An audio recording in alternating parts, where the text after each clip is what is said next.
Gloria a Jesús, damos gracias al Señor en esta hora y queremos desear que Dios esté bendiciendo tu vida. Pero si por alguna razón esa bendición no está llegando, cuán importante es meditar sobre nuestros caminos. Cuán importante es meditar sobre la vida que estemos llevando. Y este Dios a través de Jesucristo que prometió que esa obra que comenzó en nosotros la había de perfeccionar, siempre va a ir poniendo Él las pautas para que podamos salir probablemente de esa vida no victoriosa, de esa vida en derrota que en esta hora podamos estar viviendo. ¿Y por qué hablamos de la derrota espiritual? Porque a diario la tentación se levanta junto a nosotros. A diario el enemigo va a querer hacer que nuestra vida caiga. A diario el enemigo va a querer mantenernos aún en esclavitud, en los antiguos vicios y deseos de la carne. Pero este Dios tan bueno que prometió que aquella obra que Él había comenzado, Él prometió que la habría de perfeccionar.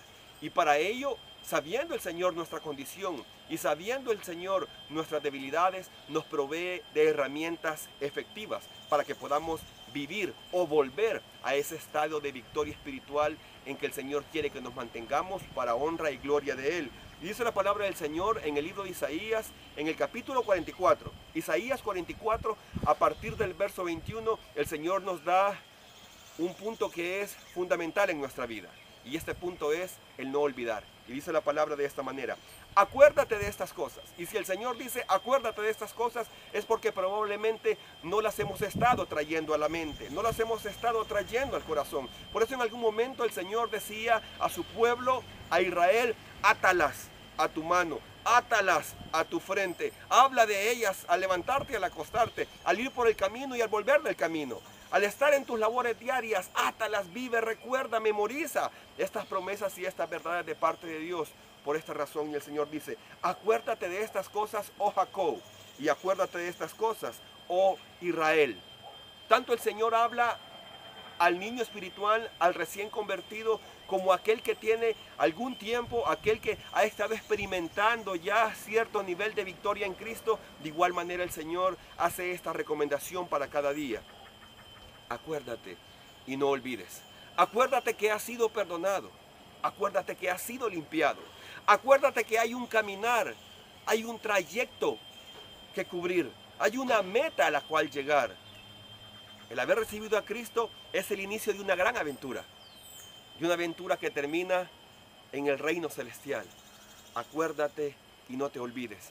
Y lo primero que el Señor quiere recordarnos en este verso es que somos llamados a servirle a Él.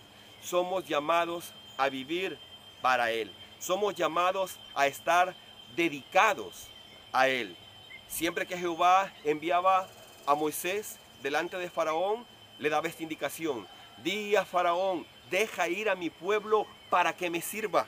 No para que viva su vida, no para que siga viviendo la vida pasada, sino para que me sirva, para que se dedique a mí, para que ponga sus ojos en mí. Y ese poner los ojos en el Señor, que puede significar o es un paralelo de la búsqueda del reino de Dios, esto ha de provocar que nuestra vida no viva en ese afán, en esa angustia, en esa derrota por adquirir aquellas cosas que el Señor simplemente dice que Él va a añadir si yo comienzo a caminar en esta búsqueda. Pero principalmente el Señor me quiere recordar que somos llamados, que usted es llamado, que tú eres llamado a ser siervo de Dios, a servir al Señor. No necesariamente aquel que predica o el que evangeliza o el maestro, el ministro de música, el profeta, el apóstol. No necesariamente estos son llamados. Somos llamados a servir a Dios con nuestra vida. Somos llamados a servir a Dios, sabes aún, con nuestros pensamientos.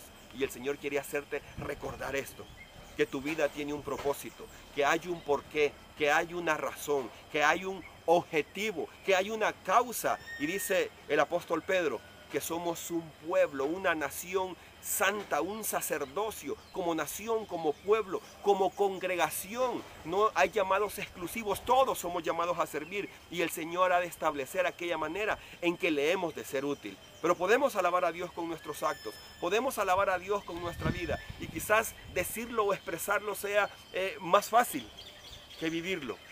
pero déjame decirte que esa lucha vale la pena. Definitivamente no va fácil, pero sí es posible. Es posible siendo fortalecidos cada día con el poder del Señor. Yo lo intento y yo fracaso si lo intento con mis fuerzas, pero cuando lo intento en la fuerza de Dios, cuando vengo a la presencia del Señor y reconozco y declaro no solo mis debilidades, sino que también mis necedades y mis rebeliones, y reconozco que he pecado hasta por convicción personal, es entonces que el Señor nos fortalece para dejar de. No solo necesitamos ser perdonados, necesitamos ser fortalecidos para poder vencer de una vez por todas a ese gigante que nos tiene oprimido. Pero antemano el Señor nos dice, recuerda estas cosas, recuerda que eres mi siervo. Y luego subraya la segunda parte del verso 21, yo te formé, siervo mío eres tú, yo te saqué, yo te levanté, yo te adopté, pero no para que sigamos viviendo nuestras vidas, sino para que vivamos nuestras vidas para la gloria de Dios. Y para que la gente y los demás, aquellos que no han creído, no sean convencidos por nuestras palabras, sino convencidos o desafiados por nuestras obras. Y luego menciona el verso 22, y este es el sello de Dios.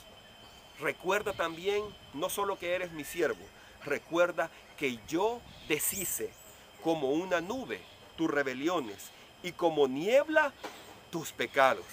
Esto nos habla de que cuán importante es de no olvidar aquella obra que Cristo hizo en la cruz. No olvidar aquel sacrificio perfecto que el Padre nos otorga a través de su Hijo Jesucristo. No olvides esto. No olvides que Él ha quitado ese pecado. Juan el Bautista pudo decir, emocionado en su corazón, he ahí, aquí viene el Cordero de Dios, el que quita el pecado del mundo. Ese pecado que está adherido por herencia de una genética espiritual, está adherido a nuestra carne, a nuestra alma. Ese pecado es el Señor aquel que perdona y que Él aparta de nosotros. No olvides eso, de que eres una vida libre en Cristo Jesús. No creas las mentiras del maligno de que no tienes un futuro. Sí hay futuro en Cristo Jesús. El mundo está ahorita en un caos, pero en medio de eso sigue habiendo futuro, sigue habiendo esperanza para aquellos que siguen al Cordero de Dios. Y finalmente dice de esta manera, luego vuélvete a mí. No olvides que como niebla he apartado tus pecados. Vuélvete a mí, porque yo te redimí. El enemigo se encarga de acusar, mas el Santo Espíritu de Dios, acerca de esta palabra escrita, se encarga de decirte que Él te ha perdonado. Que podamos en esta hora, en un acto de fe, ponernos en pie y decidir ingresar nuevamente al camino